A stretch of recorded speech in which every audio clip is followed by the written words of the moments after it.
Olá! Hoje vamos mergulhar numa passagem realmente poderosa de Marcos, capítulo 9. A gente acabou de ver Jesus no Monte da Transfiguração, né? Um momento de pura glória divina.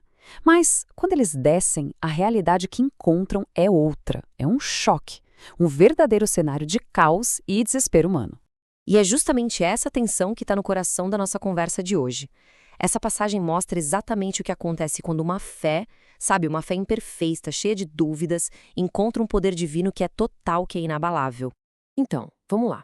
A transição aqui é imediata e, para ser sincero, bem chocante. A gente sai do topo da montanha, onde o céu praticamente tocou a terra, e cai direto no vale, onde a humanidade está ali lutando no meio da confusão e do conflito espiritual. Olha, o contraste é gritante. Lá em cima, paz, glória, revelação divina. Aqui embaixo, uma muvuca, uma multidão agitada, escribas tentando minar o ministério de Jesus, os discípulos completamente frustrados e, no meio de tudo isso, um pai em desespero. É um choque de realidades mesmo. E o ponto crucial é esse, sabe? O caos todo não começou com o pai ou com a multidão. Começou com a impotência dos discípulos. Eles, que já tinham exercido autoridade sobre espíritos malignos, agora fracassam. E fracassam publicamente. Essa falha é que abre a porta para toda a discussão e a frustração que Jesus encontra. Agora, vamos focar no elemento humano mais comovente dessa história toda.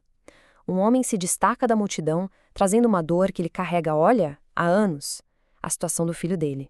A descrição que o pai faz é simplesmente devastadora. Não estamos falando de uma doença comum. É um tormento constante, violento, que ataca esse menino desde criança, deixando ele mudo, jogando ele no chão com convulsões. A dor aqui é quase palpável. E essa frase, nossa, ela carrega todo o peso do desespero. A última esperança dele, os seguidores de Jesus, falhou. Imagina só a angústia de ver a única porta de saída se fechar na sua frente. É com esse sentimento que ele vai até Jesus. A resposta de Jesus é de tristeza, é um lamento. Essa exclamação não é só para a multidão ou para os escribas, não. É um reflexo da incredulidade que ele ainda encontra por toda parte, inclusive entre os próprios discípulos. A fé deles ainda não tinha criado raízes profundas como deveria. E agora a história se afunila, chega no seu ponto de virada. O foco se fecha num diálogo, um diálogo íntimo e super intenso entre Jesus e esse pai aflito. É um dos momentos mais sinceros de toda a Bíblia. Presta atenção nas palavras dele. Se podes fazer alguma coisa. Existe esperança ali, claro, mas ela está misturada com uma dúvida muito profunda. Uma dúvida que nasceu de anos de sofrimento e do fracasso recente dos discípulos. Ele quer acreditar, mas quase não ousa ter esperança total. Jesus, na hora, rebate essa dúvida. Ele vira a questão de volta para o Pai. O foco não é na capacidade de Cristo, que é infinita, mas na natureza da fé. O que Jesus está dizendo é, a porta para o impossível é a crença.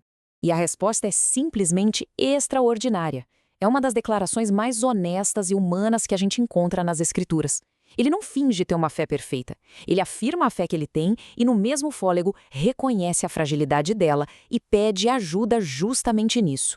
Eu creio, mas ajuda a minha incredulidade. O que isso revela é um ponto fundamental. Fé de verdade não é uma fé sem dúvidas. É uma fé que, mesmo no meio da dúvida, no meio da fraqueza, sabe para onde se virar. E é essa honestidade que Jesus honra. Com o menino curado, a cena pública termina, mas a lição mais profunda ainda estava por vir. Vamos ver agora o que Jesus ensina aos discípulos em particular, explicando a verdadeira fonte do poder espiritual. A ação de Jesus é decisiva, é imediata.